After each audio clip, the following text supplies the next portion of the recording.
You're tapped into another TKK exclusive, bringing you the hottest stories, talent, products, and entertainment from communities all around the world, just like you. This is another Cul-de-sac Crew exclusive. Hey everybody, it's your girl DJ ECP, aka Elena Charis from the Cul-de-sac Crew on TKK Radio. I am here bringing you another TKK exclusive. I'm here bringing the hottest stories all around the world, and you know what it is. As I said before, it's a TKK exclusive.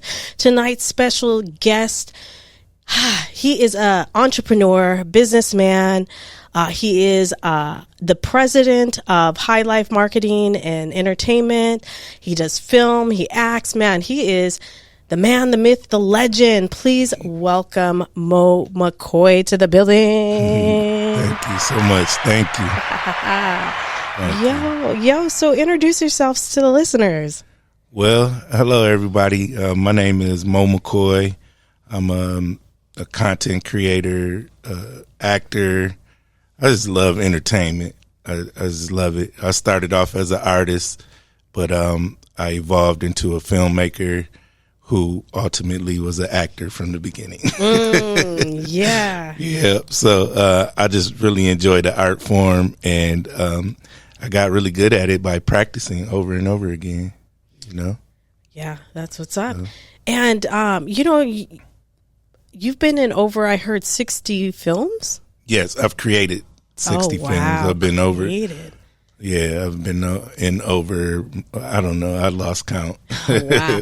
Now, I was checking out, you have a couple films available on Tubi. Yes, we got 3 films on Tubi right now, and we have another one that's getting ready to come out on Tubi. Okay. But now all my focus is on Netflix now. Yeah. Yeah, now that I'm in California. Well, Tubi is awesome, Tubi is my favorite choice. I'm a little bit old school. I kind of miss commercials. That's when you're getting older. You're missing the commercials. I need 30 seconds to get up, do my thing. Right. Play a little side game. But yeah, I think Tubi is a great platform. Yeah, I love Tubi, and I'm really honored to be there on that app. And shout out to Maverick Films for giving me my first shot on Tubi. They distribute the movie The Perfect Romance. That was like the third movie I produced in my life, and it got picked up, and it was in Walmart coast to coast. It was in Barnes and Noble's coast to coast. Wow. And I'm a kind of guy that would travel to different cities and just test the market. Yeah. So I traveled to Texas. I seen it in Michigan, Texas, Indiana, Illinois, Virginia. Yeah. And then I started going out west and seeing it. And that must have felt so real. It was cool because that was one of my major goals when I first started making albums. I want to get a product in Walmart, and when I met Doug Schwab from Maverick Films, that's when my goal was reached. Just by knowing somebody. Yeah, it's very important who you know in this business too. And I met him, and I was pitching myself, and I'm like, yo, I make movies. I made 3 movies. I'm gonna make 10. I was thinking 10 movies, you know what I mean? Right. And he was like, well, I got like 800 movies. And I was like, oh, that's awesome. I was like, send them to me. I want to check them out. And also I want to get on in Walmart. He was like, man, all my products go in Walmart. He was like, so, and I like your movie. Let's move forward. Okay. And I signed with him in it. The only problem with getting your product distributed worldwide like that, and being like the first people from Michigan to be on Tubi, you know what I mean? I got real famous, but I was still broke. And so people assume that you're rich if you're on TV. Right. You know what I mean? And that was just the beginning. Right. And I lost a lot of friends and people that were involved with it at the beginning because they assumed that I was getting rich from this. Right. I didn't think like, I got a movie. Yeah, let's sit back and chill. Right. You know what I mean? I thought, okay, we got to make another one. We got to get a hit movie. You know, once it hits those platforms, people got to watch it. Absolutely. So now I got to learn marketing and I got to learn sales. And I just was thinking, I got to keep going with this until, one hits and then our pockets show the same. You know what I mean? Right. And 60 movies, I'm here later and, it still hasn't paid off big like that. Right. You know what I mean? But it's fun. It's what I wanted to do. And it got me hooked up with Highlife. Right. You know what I mean? Absolutely. I was going to say, you said, marketing, entertainment. Tell us how you started off and getting connected with Highlife. Well, it was the decision to move to Las Vegas what got me hooked up ultimately with Highlife because I was living in Houston, Texas. And I had a lot of tragedy when I was living in Houston. My house burned down. Oh, my God. 2 car accidents. Wow. 2 hurricanes. Oh, my God. I was like, and then. Sounds like Texas. And then cannabis is illegal. I know. And I love cannabis. So, like, I was like. It's horrible. I think I need to leave this place. I was doing really well in Houston. People believed in what I was doing and they invested and. Put their dollars in. People taught me different things to make money, and I would use all of it to make another film. Oh yeah, you know what I mean? Yeah. And so I made about 14 films when I was in Houston. Wow. Yeah, I'm getting and lots of content. As far as film and content, I'm getting like the Tyler Perry as far as production, not like but as far as all this stuff that you're hands on with your projects, you're doing all different parts of film. You're acting, you're writing, you're directing and stuff like that. With Highlife and things like that, you're the president of that. So when you how did you get connected with Big Chill? Well, like I was saying, I moved to Vegas. Yeah. And his aunt, I did some work for her. She, his niece. Oh, okay. Yes. I called her his aunt because she's older than him, but that's his niece. But she wanted to do a production called Ruin the Gumbo. She had a couple books, and we produced different products for her. She referred me to Chill. Ah, okay. And me and Chill hit it off from the beginning. We started working together right away. He had music. We were promoting the music. I'm like, yo, Chill, we got to do a video, man. You got all this music. You got 300 songs and nobody knows what you look like. And I'm really for the film side. You know what I mean? Right, absolutely. Show who you are. And right. And then years later, we finally got to our first music video together. Okay. And he brought me out to California, and we just worked together. I remember he used to tell me, he said, "Mo, you got to get me off this truck. You got to get me off this truck." Yeah. And so I used to just think of every idea of how we could make some money. You know what I'm saying? How can we make some money legally with our ideals? You know what I mean? Yeah. And I came up with the casting event, came up with just marketing on different pages. We went viral a couple times just from our marketing, just trying different stuff on the computer. Right. Every single I have like 1,000 tabs open on my computer. I'm trying everything. I know what not to do now. I know what to do. So I've taken a lot of hits just trying different marketing strategy, but that's how I learned. You know what I mean? Yeah, absolutely. Yeah, I learned by trying. Yeah, and that's being a entrepreneur. That is definitely part of the learning process. Throwing the dice, seeing what works, what doesn't work in that element too. I think that's dope. Now, had you been to Los Angeles before connecting with Chill? What's your relationship with Cali before? Oh, I've did my own tours. I've been on tours for other people. I've been all over the country. Yeah. Like I always loved California since I was a kid. I kind of wish I could go back and just had moved here way earlier. The first time I came, because I did a tour. We drove down I-80 until the end of I-80, and we ended up in San Francisco. Oh, wow. You know what I mean? And we was doing gospel hip hop around that time, and and we had church tours booked. I called churches. I love that. I said, hey, can we come do some gospel rap? And some people said no and hung up, and some people said, sure, come. Our youth need any type of, for engagement. Yeah, absolutely. So we did Pastor Philip Godot in Sacramento. He has a mega church. Mm-hmm. I mean, it was so many people there. I fell off the stage at that show too. Oh no! But I kept on rapping. Fell and got back up and kept on rapping. Wow. And at the end, we had it was me and my partner Jay Love, and we had our own CDs, right? Uh-huh. And we had 100 CDs each. We sold every last one and signed it every last one. Wow. And then while we were leaving, the pastor said, hey, I took up a donation throughout the church, and this is for you, a garbage bag full of money. And we went home to the hotel, and we started throwing the money in the air. Let's make a video. Like, man, we got paid for what we're doing. You know what I mean?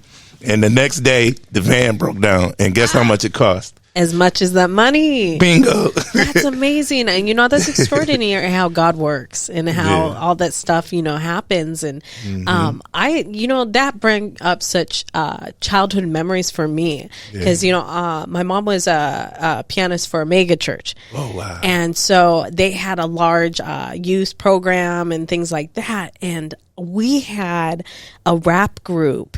And I grew up in Lakewood, but it was more, the church was in Orange County. And so for a rap, like we can get country, we can get acoustics, but to have a MCs come through, that was extraordinary. And they're from England. I mean, they were but, those memories are awesome and working, those stuck with me forever. So, that experience is really cool to hear from you, and that you were one of those going to different churches, making those memories. Yeah. And Godot Jr. And Drake Jones, they were the youth pastors there. They introduced me to Fred Price Jr. and he has a church in Compton, California. Okay. And we went and performed there. You know what I mean? And so I'm in the hood. I don't even know it. We just here to spread the name of God. You know what I mean? Do you remember a line? Huh? Do you remember a line from your rap songs or anything? Oh, quit doing wrong when you know to do right, or else the devil gonna put out your lights. Yeah. I got lots of gospel albums out there on Apple Music under EMC Speak Life. That was my first one. A pastor, he heard of my group, the Nappy Head Assassins, and he said, why don't you do a song for God? And he showed me this scripture, Proverbs 18:21, death and life are in the power of the tongue. So I took that and I said, why? Well, that's speaking life. You know what I mean? So I made my own record label and called it Speak Life Records, made my own logo, and then produced the album. That pastor had a studio in his basement. So me and DJ Nap, we went down there and produced our first gospel album. It's called EMC Speak Life, available on all platforms. We made it in I think it was 2002. Okay. 2002. Yeah, 2002. Okay. That's what's up.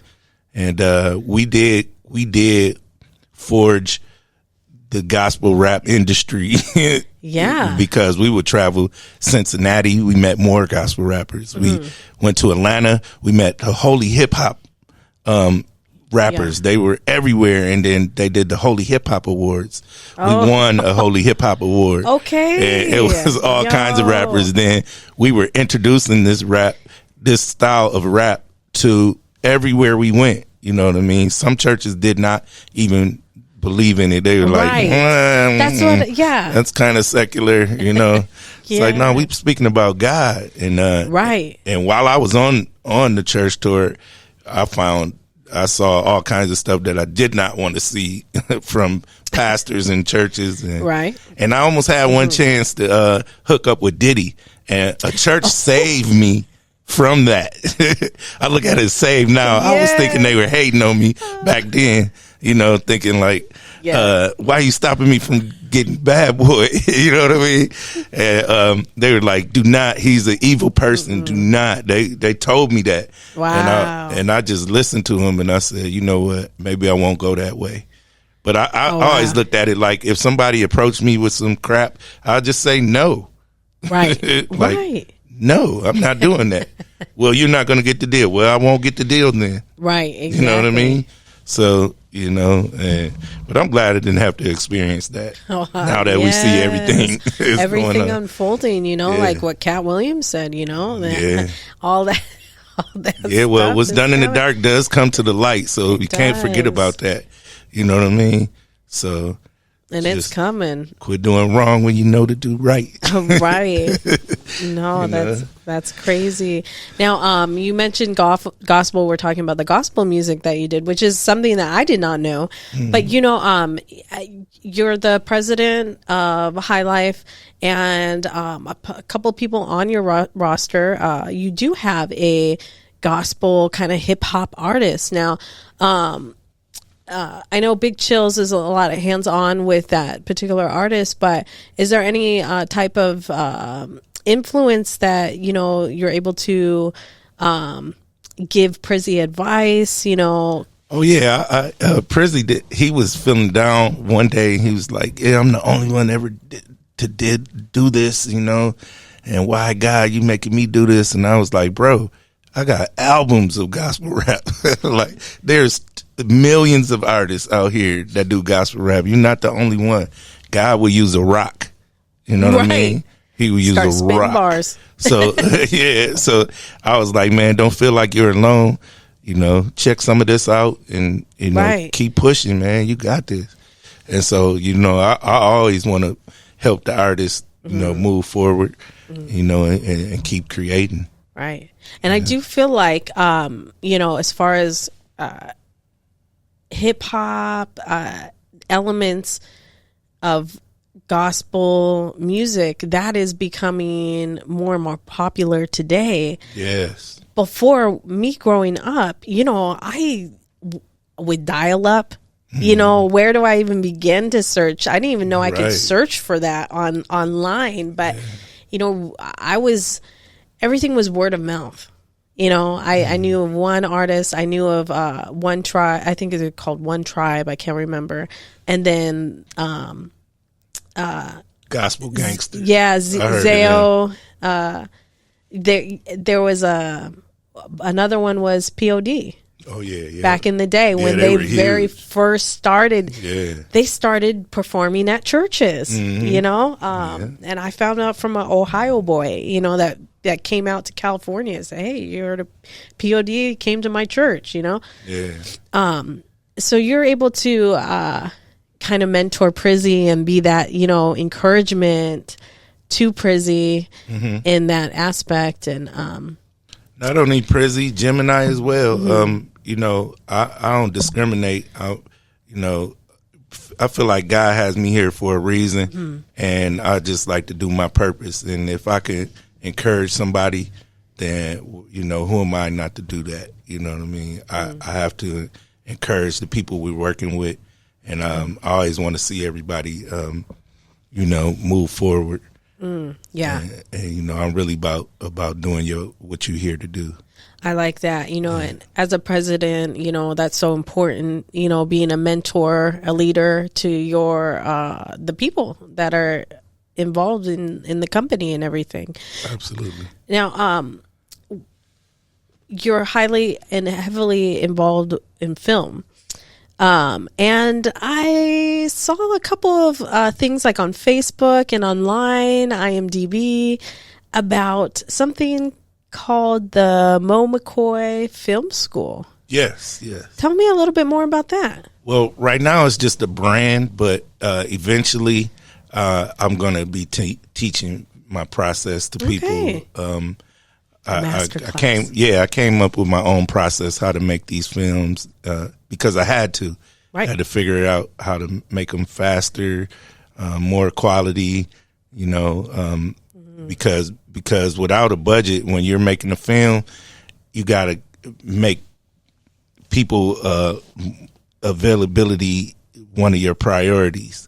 And what I learned is 10 days, you can get people for 10 days or 3 of the 10 days or, so that, some people have to work and things like that. So scheduling was part of filmmaking and I had to figure that out. So in my process, we have to do it in 10 days. So whatever the movie is, you got 10 days to do it. Wow. You know what I mean? So I put that pressure on us, but it made it where everybody could be involved.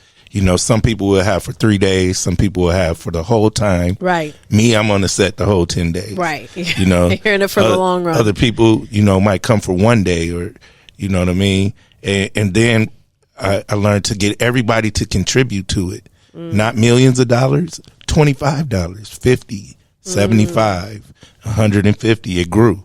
Right. You know what I mean? And then it made it possible for me to provide food for the people. It wasn't like a get rich scheme. It was kind of a let's make this happen type of scheme. Right. You know what I'm saying? So I had to come up with legal ways to make money to do what I'm trying to do. Right. And one of them was, okay, I'll create an event called the casting event.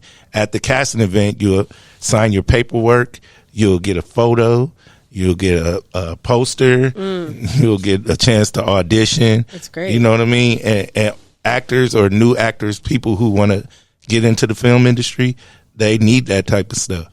So it was a win-win for everybody. And some people liked it, and a lot of people in the film industry didn't because they didn't think of that idea.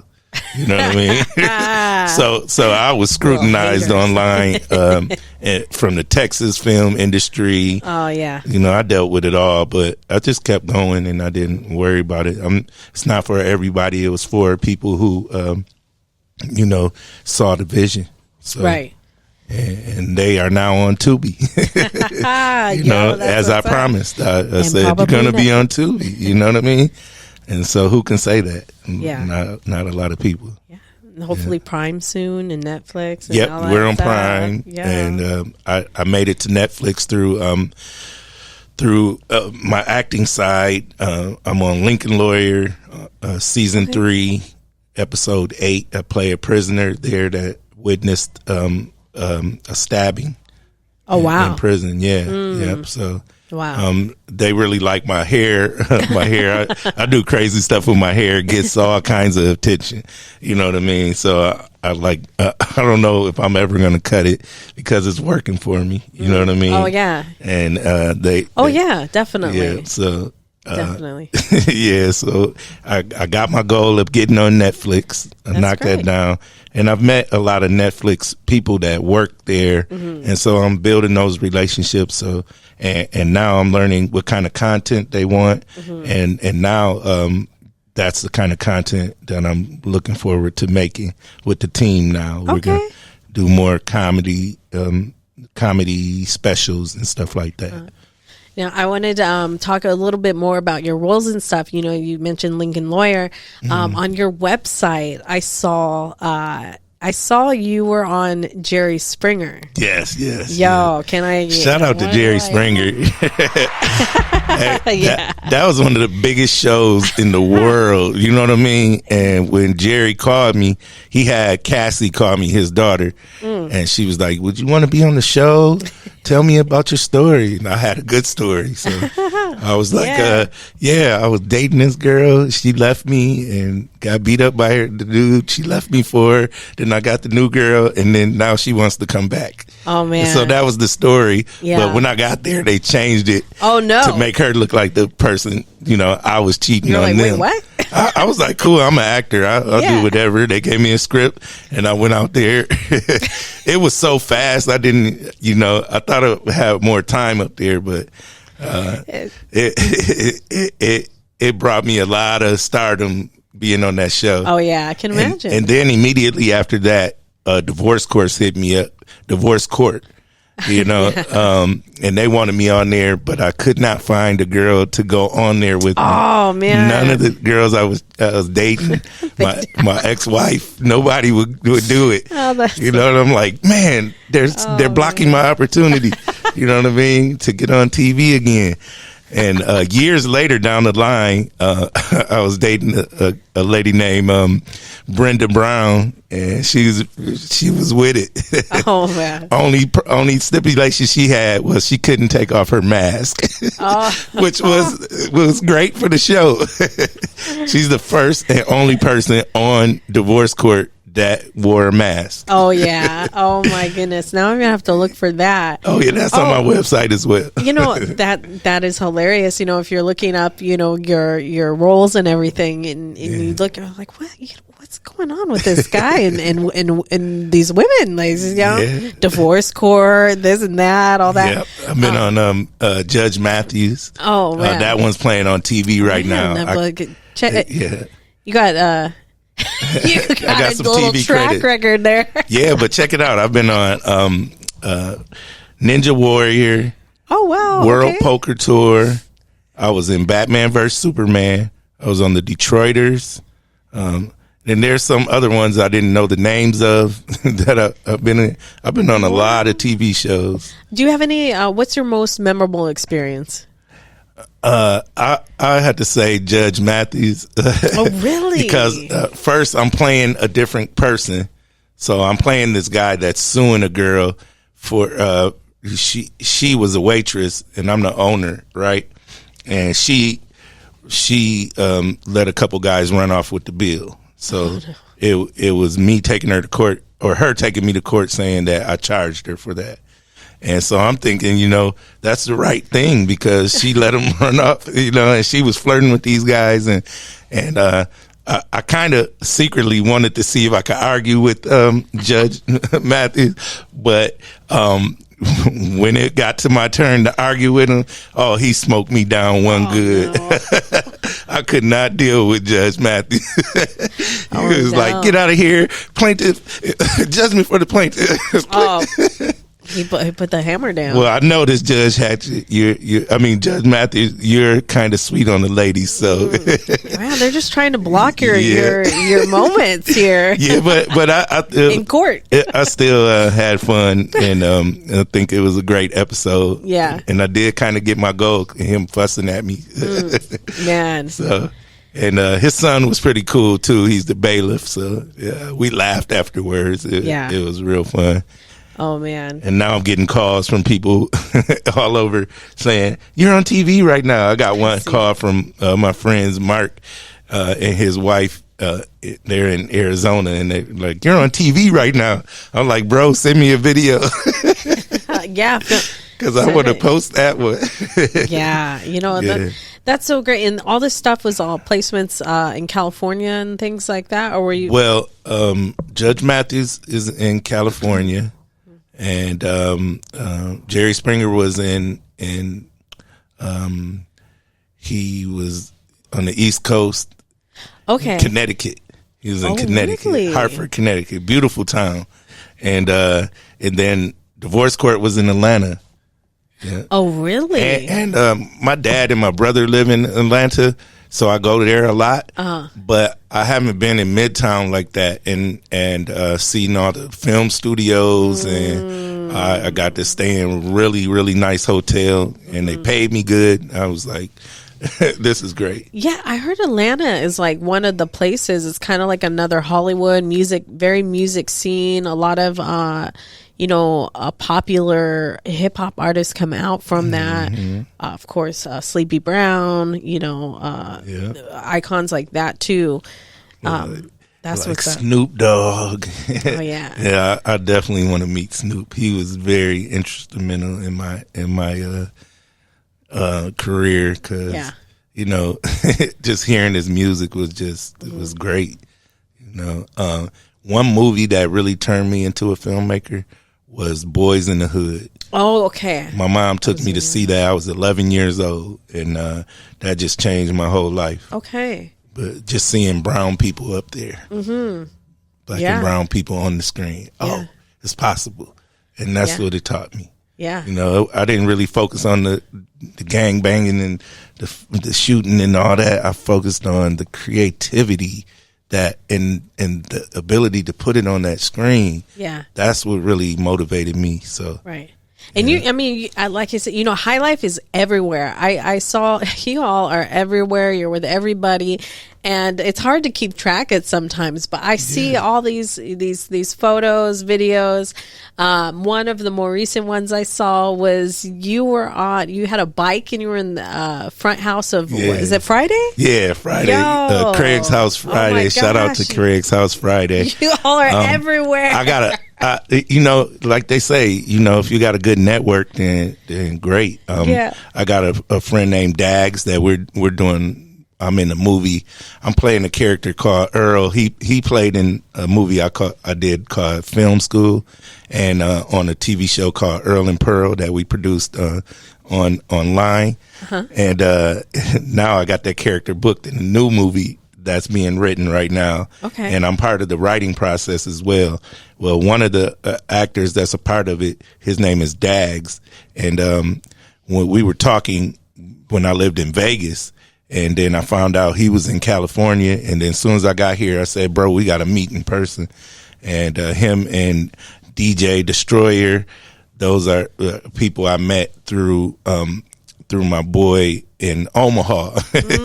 You would never imagine traveling different places and meeting people in different places. You know what I mean? Right. Absolutely. But I met them, and he happens to work at the Friday House. He's like, come over to the Friday House. It's in the hood.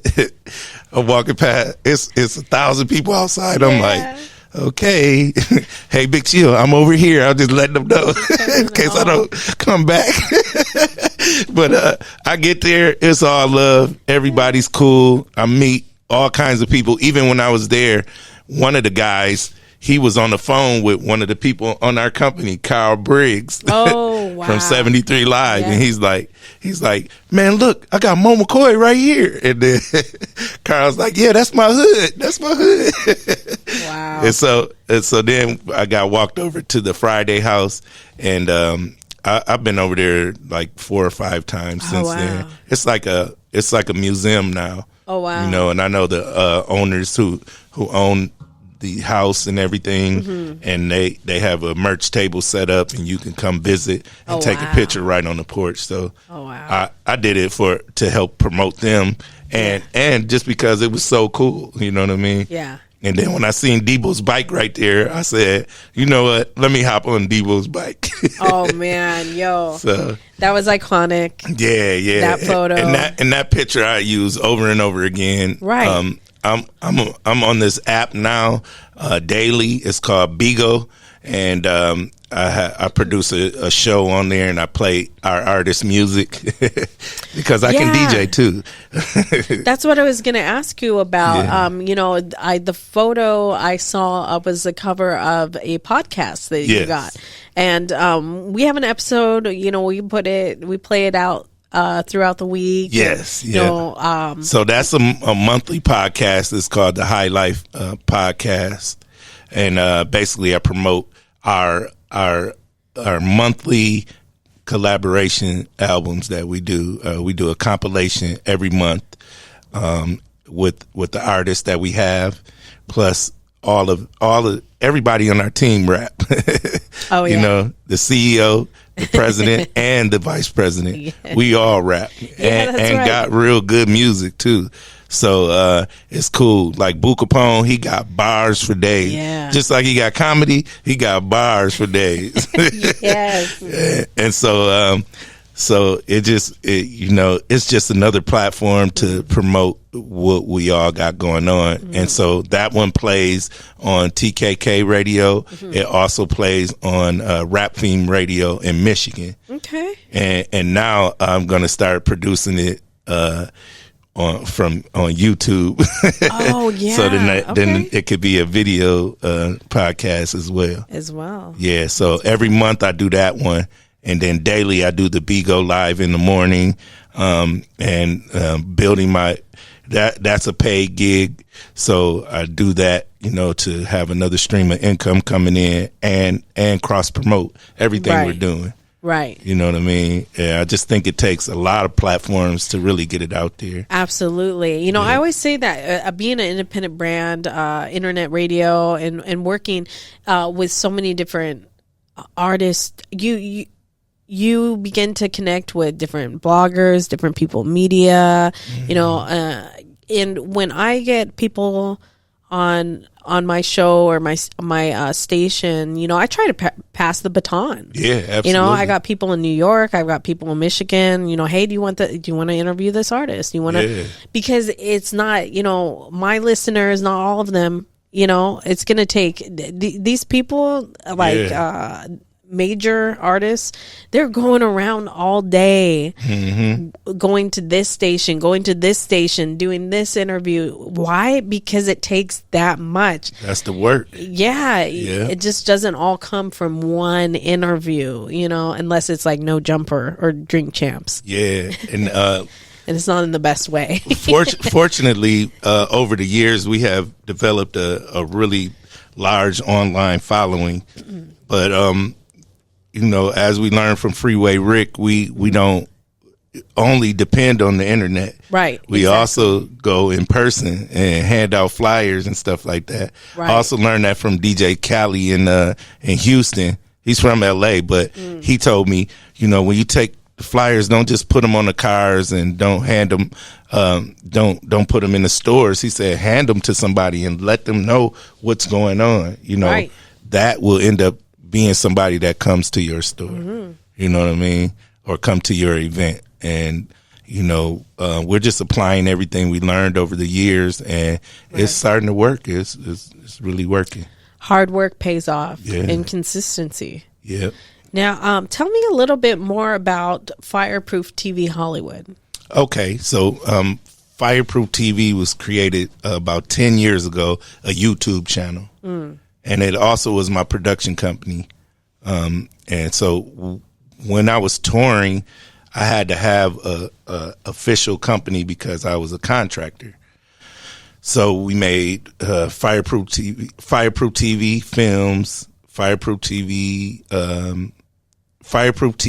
and we made Fireproof Music LLC. So we just, instead of making one company, we made several companies. And the TV was to promote the music, and then Fireproof TV Films was the production company.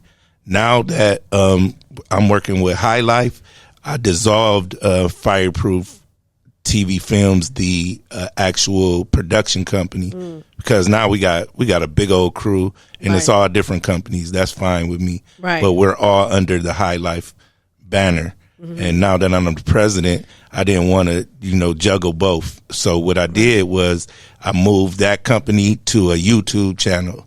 And so it was Fireproof TV Las Vegas when I lived there. But then I moved to here, and I turned it to Hollywood, Fireproof TV Hollywood, and it's got over 1 million views on that. Right.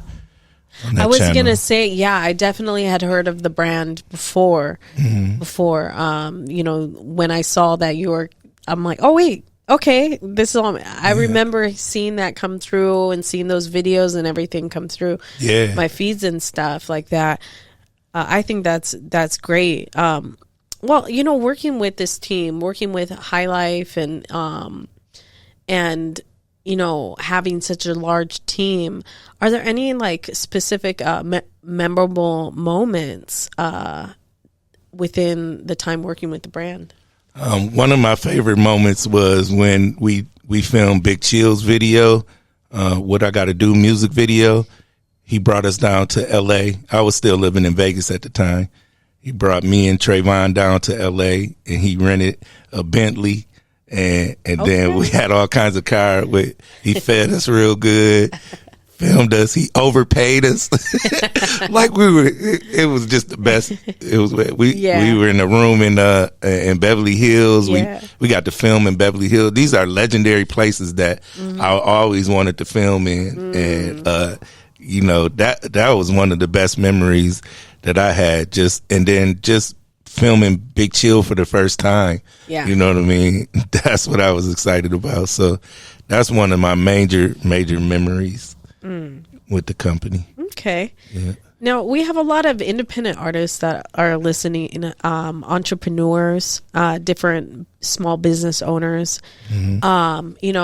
Being in an industry that focuses on marketing within the entertainment world, do you have any advice for even just actors that are trying to market themselves?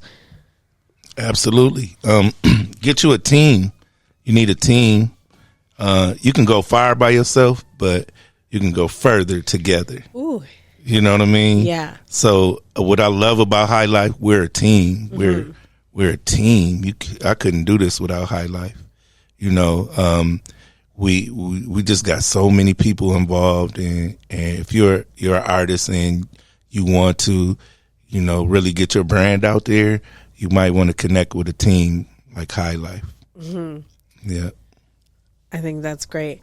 Well, you have an upcoming event. It's produced by Highlife. It's called the West Coast Invasion. Yes. I want to keep talking about this to our listeners because we want these listeners that are from Michigan to hop over and, travel to this event because, again, West Coast Invasion, this is an opportunity for people that are in kind of the Midlands to have this experience from the West Coast. So tell us a little bit more about that. What can we expect from this Highlife event? Well, the West Coast Invasion is a lot of things wrapped into one. First, it's an event, and it's a comedy event, and that's why Boo Capone is coming, and he's going to provide the comedy. Plus, it's a music event. We got DJ Nap doing the music. Okay. Plus, it's a networking event, and you got Freeway Rick, Big Chill, Big Red, Moe McCoy, all in the building. We can definitely network with people. You definitely can learn something from Freeway Rick. Right. You can definitely learn something from Big Chill. I definitely can get you, casted or get you on, get you linked in with these guys. You know what I mean? Yeah. And then I invited all the funny people I knew, my cousin is a huge artist out of Michigan. His name is Dre Banks, but he's funny. Whenever I call him, he is roasting me immediately when I get on the phone. That's why the roasting don't really bother me because my cousin been roasting me all my life. All right. He's like, yeah, you squirrel head looking. he just go, you 10 jokes, then we can actually talk about what we talk about. Oh, that's so hilarious. I said, man, I'm getting Boo Capone on you, man. Yo, sick Boo on him.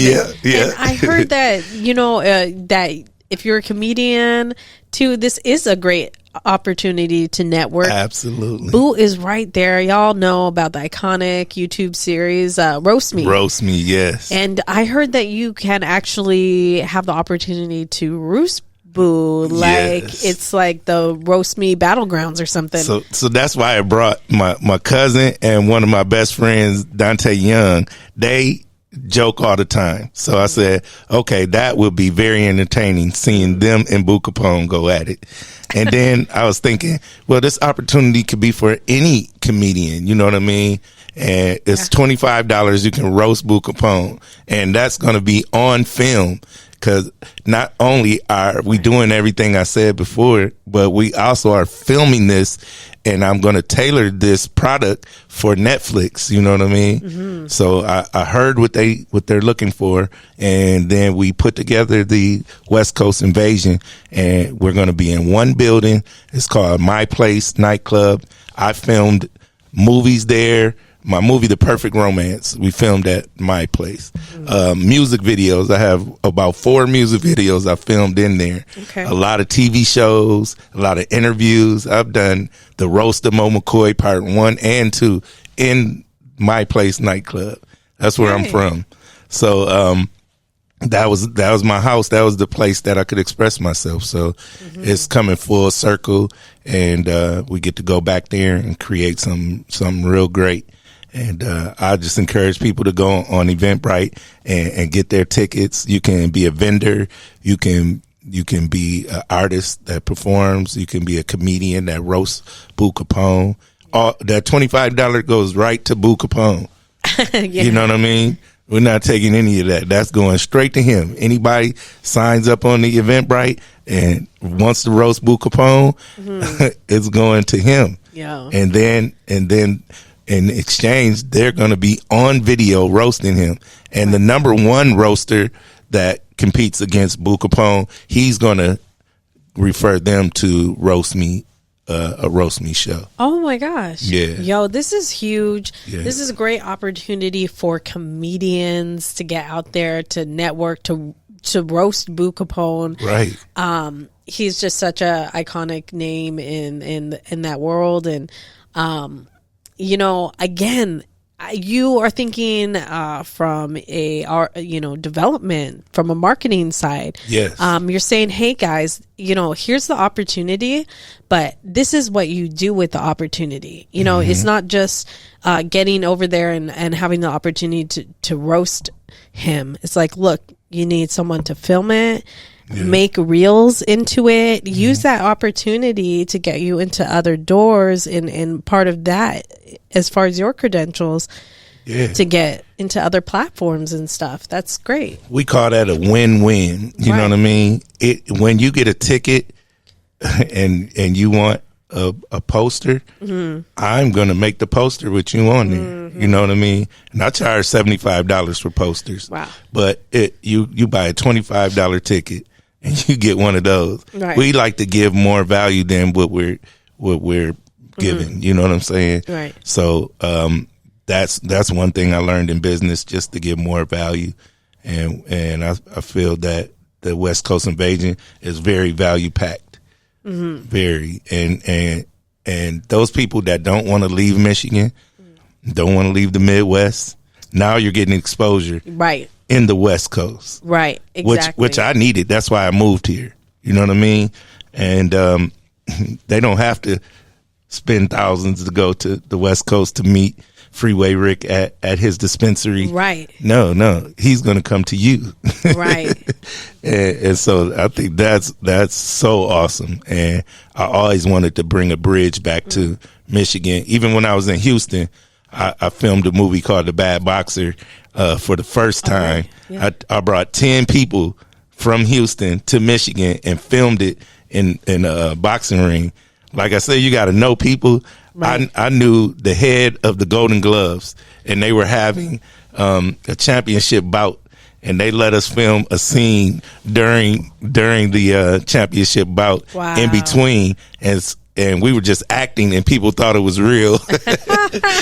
Yeah, so I've always just tried to bring wherever I moved, come back and bring some of the talent from there to link with the talent that's there. You know what I mean? Right. And I know a lot of artists from Grand Rapids. You know, it's a lot of successful people from Grand Rapids, Michigan. Floyd Mayweather. And these are people I know. Floyd Mayweather, Marvin Sapp, DeBarges, all of the DeBarges. I went to church with them. You know, and I went from Marvin Sapp went to our same church, Bethel. Then he started his own church, and I set up his all his film stuff at the church. Oh wow! You know, and rest in peace, Melinda Sapp. She always gave us a stage to perform on, And, you know, when I started gospel rap, Wow, Marvin Sapp would say, "You still doing gospel, Mo?" from the stage. I'm like, yeah, put us on stage. I love it. He opened up the first Christian nightclub in Grand Rapids, Michigan. It was called the Praise Place. Oh wow! But it's closed now. It was just hard to to run such an ideal that it just wasn't the time for it. But he started it. You know what I mean? And that gave us a place to perform. Oh, wow. Yeah. Yeah. You know, I hear more opportunities. I know Prizzy went to a nightclub like that. You performed there. Oh, it was lit. So, yeah. Them kids were on fire for God. Yo. Oh, my goodness. It was a wonderful thing to see. You know what I'm saying? And he rocked the house. Yeah. You know, definitely rocked the house. I was doing an interview a couple months ago, and the person was like, yo, this is crazy. Like, I haven't heard someone talk about God like so openly. Like you mentioned like God like 3 times in this interview, he said, you know, and it's like, it's great to see people that have faith, that are still believing, you know, in God. And I think that's really great. I love that the Highlife brand in general, you can tell it's all about community, about the people. And you guys work with a lot of people within the community. As far as 2024 goes and the rest of this year, what can we expect? Oh, we have a lot coming down the pipeline. More movies, more music. I'm doing my own album.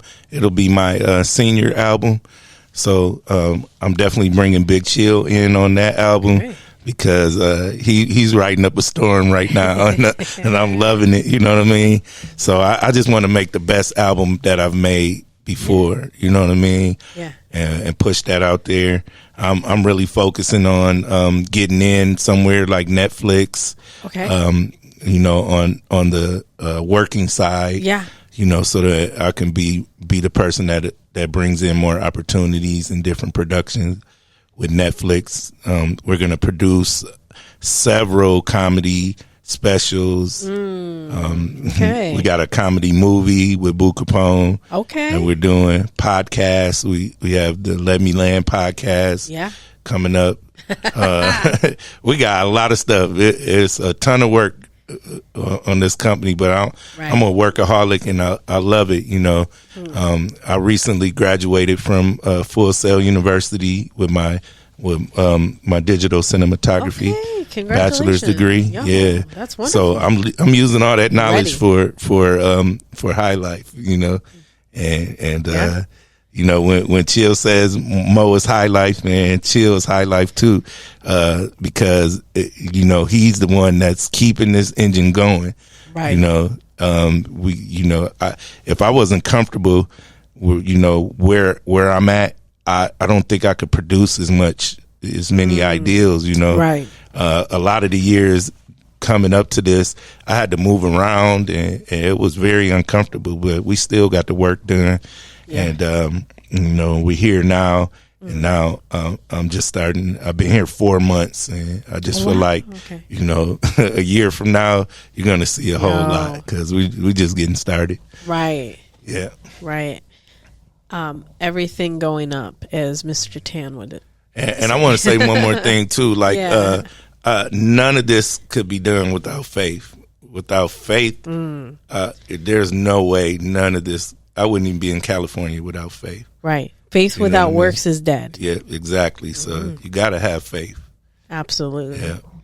Absolutely. Well, this has been a great episode. I really appreciate you taking the time. I know you are on a journey when it comes out to coming out to this station. So we really want to say thank you. At one point, we would say on the Cul-de-sac crew, that's like the Cul-de-sac crew initiation is getting over here. Who can, you know, with the traffic, who travels the farthest. Now, I say Mr. Tan beat everybody because he flew in from Paris. Wow. And he went straight to one of TKK Radio's events, Red Carpets. Awesome. And so now shout out to Mr. Tan. Now he beat everyone. He beat New York. We have people fly out from New York. You know, that was the furthest, but Paris was definitely one hands down. So, but where you coming from is like a 2-hour drive. So we applaud you on that. Yeah, and it's worth it to me. I love TKK Radio.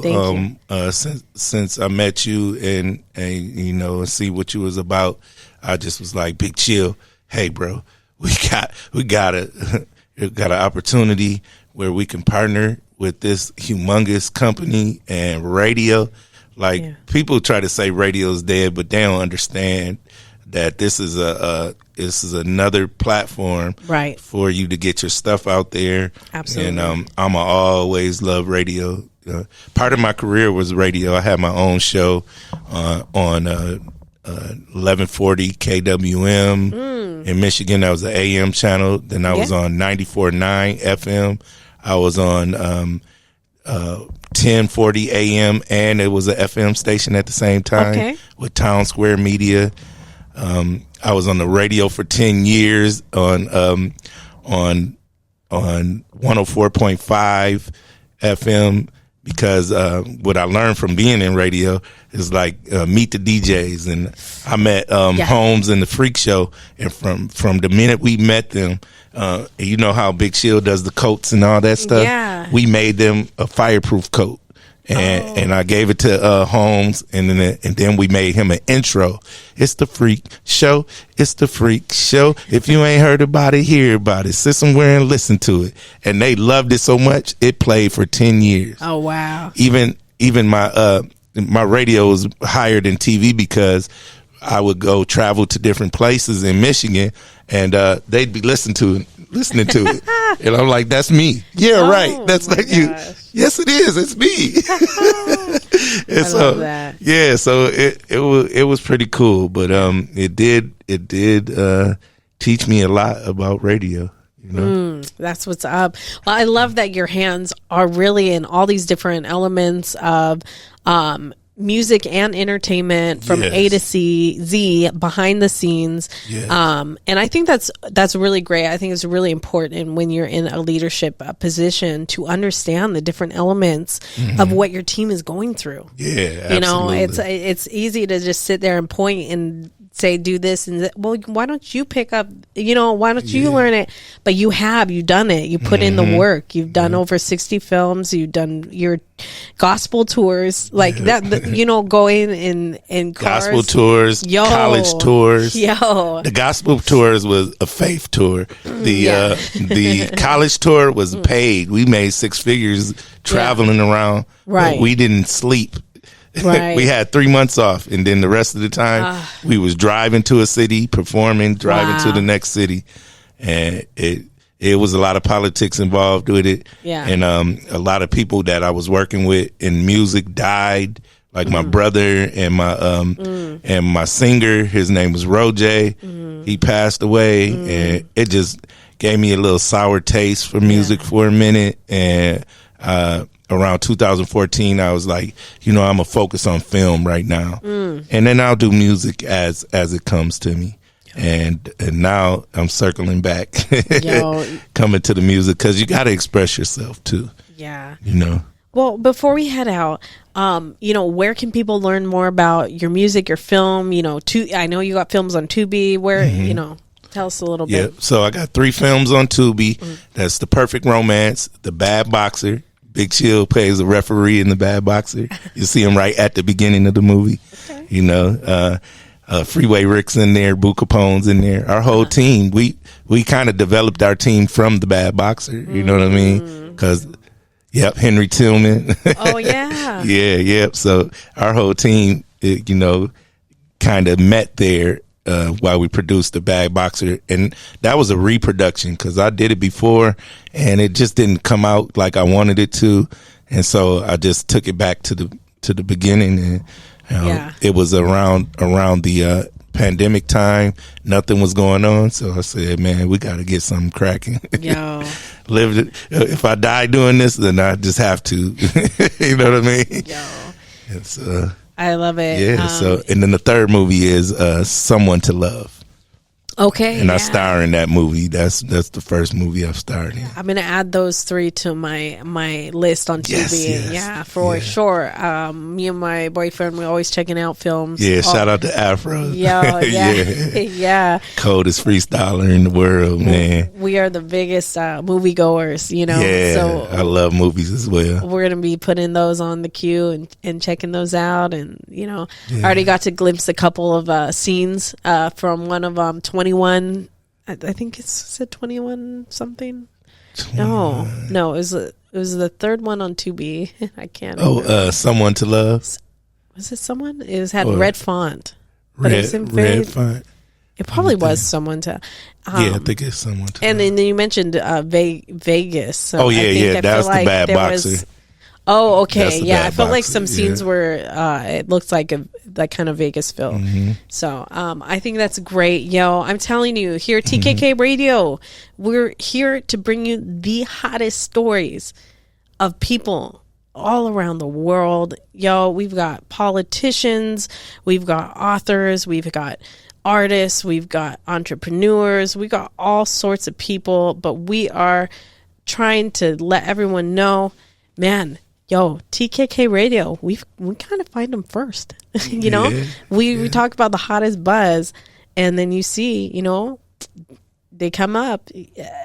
I'm telling you, we're not making this stuff up. Yo, we try to give you the hottest stories all around the world in TKK exclusives here.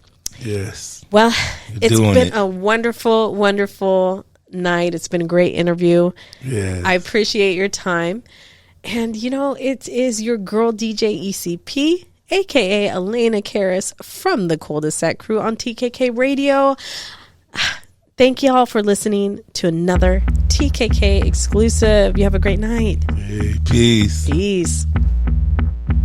You've just tuned in to another TKK exclusive presented by TKK Radio, the Cul-de-Sac Crew, with a K.